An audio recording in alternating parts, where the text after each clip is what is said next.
मुअज़्ज़िज़ दोस्तों, मैं हूं माजिद मलिक और आप तमाम देखने और सुनने वालों को अस्सलाम वालेकुम। नाज़रीन ग्रामी, तारीख अपने आप को दोहराती है कि मिस्दाक जब तुर्की की एक तारीखी मस्जिद को दोबारा अपनी हैसियत पर बहाल करने का फैसला हुआ तो ना सिर्फ यूरोपीय ममालिक ने इस फैसले पर तनकीद की, बल्कि सऊदी अरब जैसे इस्लामी मुल्क ने भी इस फैसले के खिलाफ बयानात दिए, जिसके बाद हर एक की मुनाफकत खुलकर सामने आ रही है। ये हकीकत है कि कोई भी मुसलमान और एतदाल पसंद किसी मस्जिद की बहाली पर मजम्मत नहीं कर सकता। बिलाशुबा इसके पीछे कोई एजेंडा छुपा होता है, जिसके सबब मुसलमानों के लिए खुशी का बायस बनने वाली चीजों की मुखालफत की जाती है। और यही हाल आज लिबरल ज़दा कौम का हो रहा है, जो तैयब उर्दगान साहब के इस फैसले के सबब शदीद मुखालफत पर उतर आए हैं, जबकि दीगर ममालिक की तरफ से धमकी आमेज बयानात और नफरत अंगेज अल्फाज भी सुनने को मिल रहे हैं, जिनके बाद ये अंदाजा लगाना मुश्किल नहीं कि मुस्तकबिल करीब में तैयब उर्दगान साहब किसी बड़ी साजिश के शिकार होने जा रहे हैं। और इसके लिए हर दुश्मन इस्लाम एक दूसरे को भड़काने में लगा है कि किसी तरह तमाम ममालिक तुर्की के खिलाफ मुखालिफ हो जाएं, ताकि तैयब उर्दगान साहब को अपने मकसद की तामील के लिए रास्ते से हटाया जा सके। नाज़रीन ग्रामी, इसके लिए इसराइल का हालिया बयान मुलाहिजा कीजिए कि किस तरह ये बात बावर करवाने की कोशिश की जा रही है कि आया सोफिया की इमारत को मस्जिद की हैसियत में तब्दील करने पर अमरीकी सदर ट्रंप क्यों खामोश है। यानी इसराइल की तरफ से बाकायदा तौर पर मीडिया के जरिए जोर दिया जा रहा है कि अमरीकी सदर भी कोई बयान दें या इस फैसले की कोई मुखालफत करें, ताकि तुर्की की हुकूमत के खिलाफ एक नया महाज खोला जा सके। इसके अलावा सबसे बढ़कर अफसोसनाक मामला उस वक्त पेश आया जब इस्लामी मुल्क सऊदी अरब की तरफ से इस फैसले के खिलाफ बयान सुनने में आया, और बजाय इसके कि सदर तैयब उर्दगान साहब के इस फैसले में उनकी हौसला अफजाई की जाती, बल्कि वाज़े तौर पर मस्जिद बहाल करने पर सऊदी मीडिया की तरफ से बयान सामने आया कि सदर तैयब उर्दगान साहब मजहबी शिदत पसंदों के हाथों खिलौना बने हुए हैं। यानी मस्जिद की हैसियत लौटाने पर सऊदी हुकूमत भी तकलीफ में है, जिससे साफ तौर पर इनकी मुनाफकत खुलकर सामने आ रही है। और यहां तक कहा जा रहा है कि तैयब उर्दगान साहब के अंदर आज भी खिलाफत उस्मानिया के जरासीम मौजूद हैं। नाज़रीन ग्रामी, इस मामले को लेकर तुर्की के खिलाफ सोशल मीडिया और इलेक्ट्रॉनिक मीडिया पर जो कैंपेन चलाई जा रही है उसको बआसानी मुलाहिजा किया जा सकता है,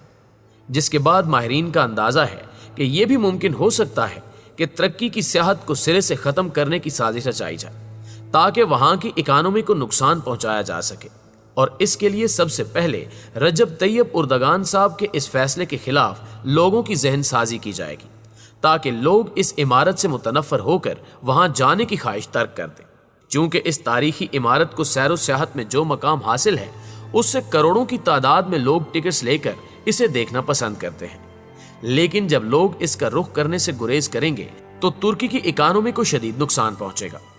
हालांकि तुर्क सदर ने इस्तांबुल के फातिह सुल्तान मोहम्मद की जानिब से सन 1453 में फतह किए जाने के बाद आया सोफिया को मस्जिद का दर्जा देने की याद दहानी कराते हुए कहा कि यह ठीक 567 साल कदीम एक हक है, लिहाजा अगर किसी ने एतकाद के मरकज पर बहस करनी है तो ये आया सोफिया नहीं, बल्कि इस्लाम दुश्मनी और गैर मुल्कियों से नफरत का मामला होना चाहिए। दोस्तों, इसके अलावा म्यूजियम की सूरत में आया सोफिया का हमेशा ख्याल रखने का जिक्र करते हुए सदर उर्दगान ने कहा कि बनी नौ इंसान का विरसा आया सोफिया अपनी नई हैसियत के साथ हर किसी से बगलगीर हुए और कहीं ज्यादा मुखलिसाना माहौल के साथ अपने वजूद को जारी रखेगा, जिससे वाज़े होता है कि सदर तैयब उर्दगान साहब की तरफ से ये मस्जिद आज भी ज़ायरीन के लिए खुली है। लेकिन इसके बावजूद ऐसी कैंपेन चलाकर लोगों को ये बावर करवाना कि तुर्क सदर मजहबी शिद्दत पसंदी को हवा देते हैं, सरासर बातिल एजेंडा है।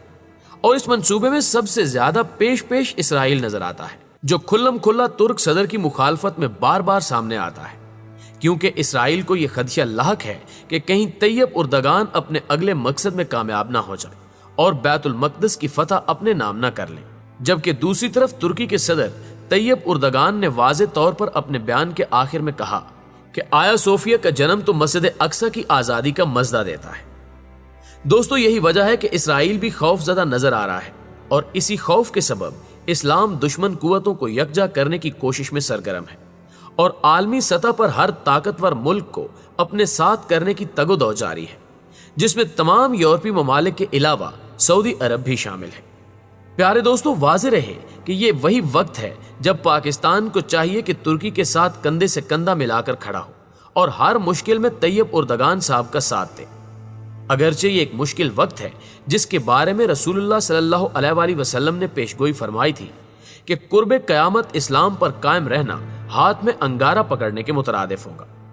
اب بھی یہی صورتحال بنتی جا رہی ہے کہ جہاں ایک طرف ترک حکومت اسلام کی جڑیں مضبوط کرنے کی خاطر خلافت عثمانیہ قائم کرنے کی خواہاں ہے، وہیں چاروں طرف سے سازشیں، خوفناک منصوبے اور منافقت نے ڈیرے ڈالے ہوئے ہیں۔ تو دوستو، اس سے صاف ظاہر ہے کہ جو بھی ایسے وقت میں حق کا ساتھ دے گا وہ ہاتھ میں انگارہ پکڑنے کے مترادف کہلائے گا،